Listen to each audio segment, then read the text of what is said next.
All right, today we're going to talk about actually solving the problems using completing the square. So yesterday we just kind of set up how you would get started to complete the square, and today we're actually going to solve problems. So if you look at number 1, this is just like the last thing we did yesterday. I went and I took my b term, I divided it by 2 and I got 7. Then I squared it to get my c. So I added 59 on the left. To make sure my equation stays balanced, if I add it to the left, I have to add it to the right. And I just went ahead and simplified it, and you get x squared plus 14x plus 49 equals 100. Well, I'm not going to stop here because I want to solve, okay? This means we're going to need 2 answers for x. So we're not just going to simplify it. We're going to go all the way and solve it.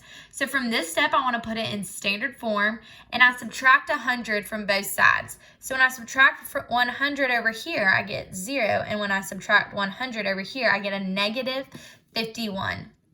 Now I have a trinomial, so I need to figure out what multiplies to negative 51 and adds to 14. So I'm going to start playing around with my calculator.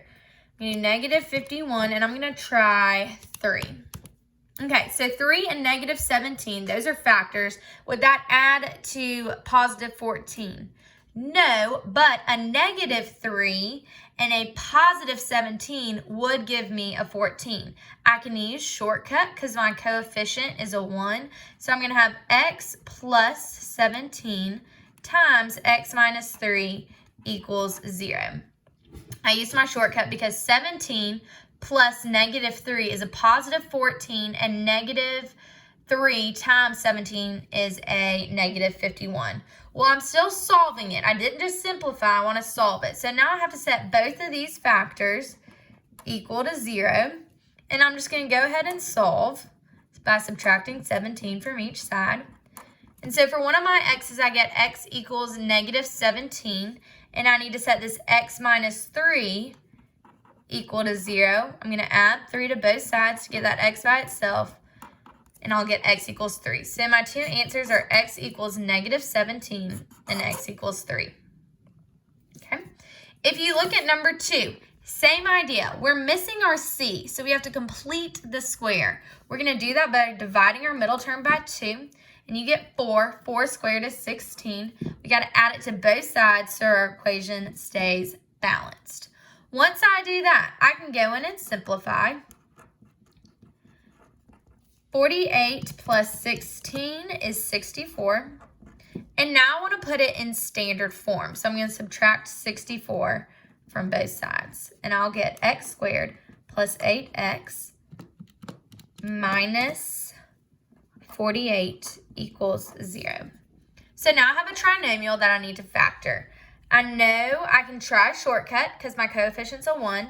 I need to multiply to negative 48, and I need to add to positive 8. Well, what multiplies to negative 48 and adds to 8? I'm going to try some things out in my calculator.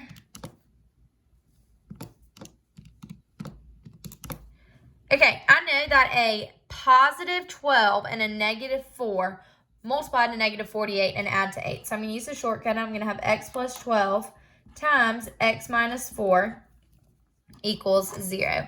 I'm going to set both of these factors equal to 0. So I'll have x plus 12 equals 0 and x minus 4 equal to 0. I'm going to go ahead and solve these to get x by itself. You get x equals negative 12 and x equals 4. Okay? Same thing with number 3 and 4. You're completing the square to solve it. Instead of working out 3 and 4, I just want to talk through the steps with you. So the first thing we did when we were completing the square was we found our c. And we found the c by dividing the middle term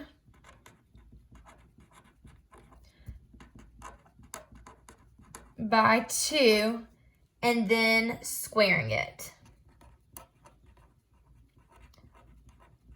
Okay, after we found our c, we added it to both sides to make the equation balanced.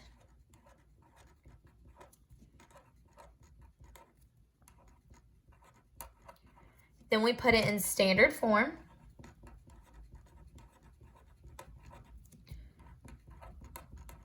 And after it was in standard form, we had a trinomial, so we factored the trinomial.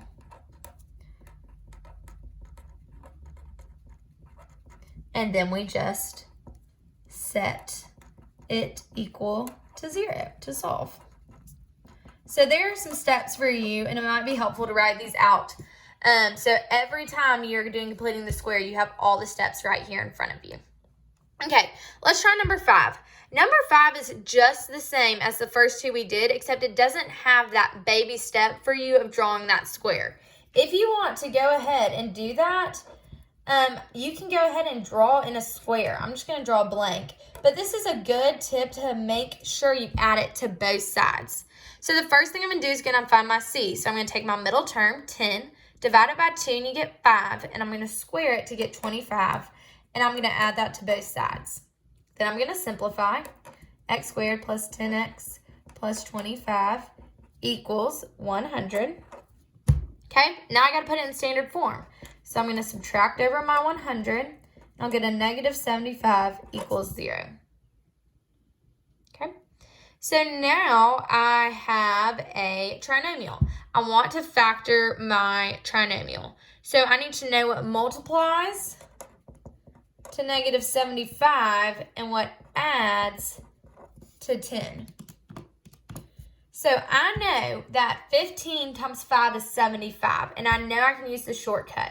I want my 15 to be positive and my 5 to be negative, so that I make sure I'm add to positive 10 and multiply to negative 75. And I'm going to set that equal to 0.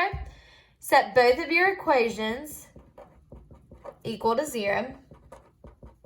Solve them, and you'll get x equals negative 15 and x equals 5.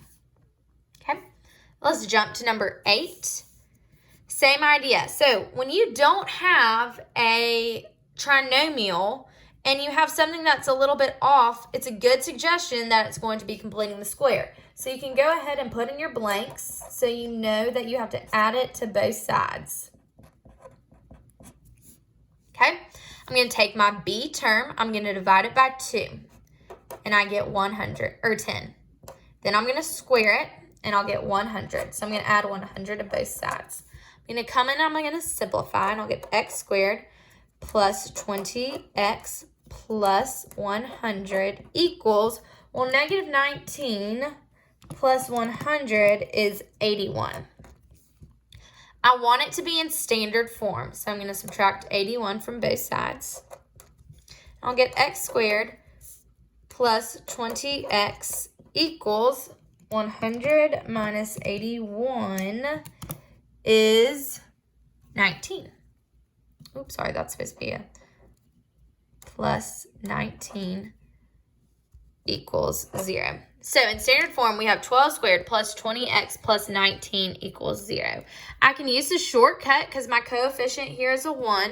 So I know that 19 times 1 is 19, and that'll also add to 20. So I have x plus 19 times x plus 1 equals 0. Set those both equal to 0.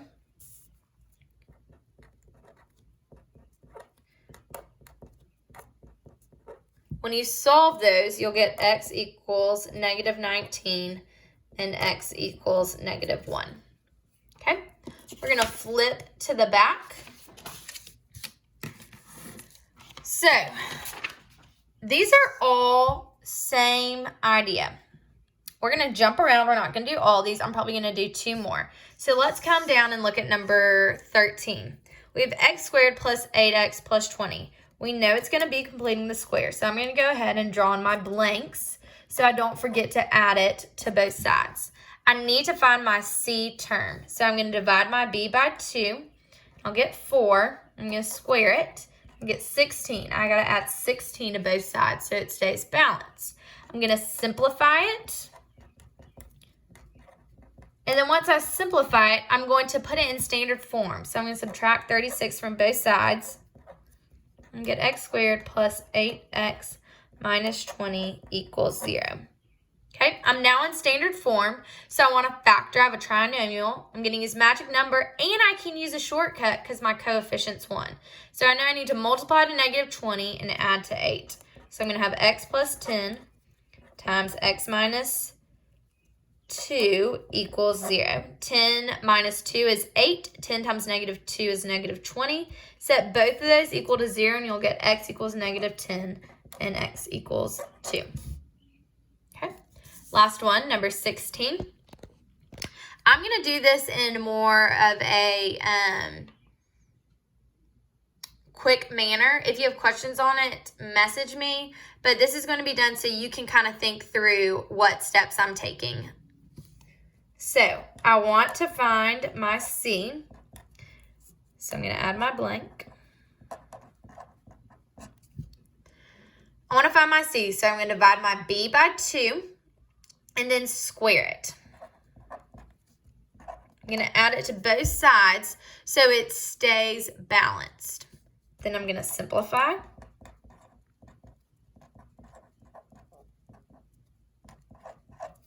I'm going to put it in standard form.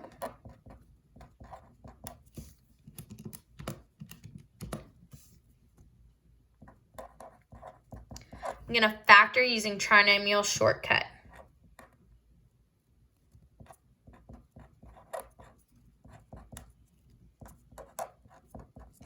I'm going to set them both equal to 0 and solve for x.